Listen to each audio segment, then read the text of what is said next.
Hey everybody, this is Gerryl Krilic, Frisco Fit City Ambassador, welcoming you to this edition of the Get Moving Minute. And today's quote is by an unknown author.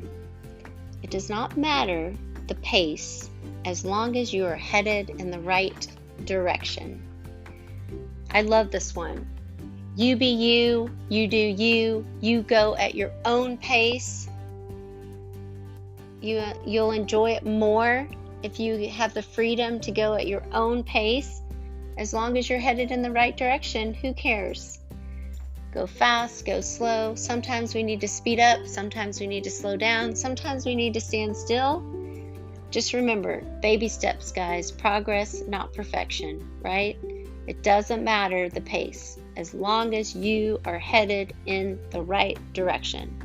This is Gerryl Krilic, Frisco Fit City Ambassador, signing off, reminding you to get up, get out, get moving each and every day.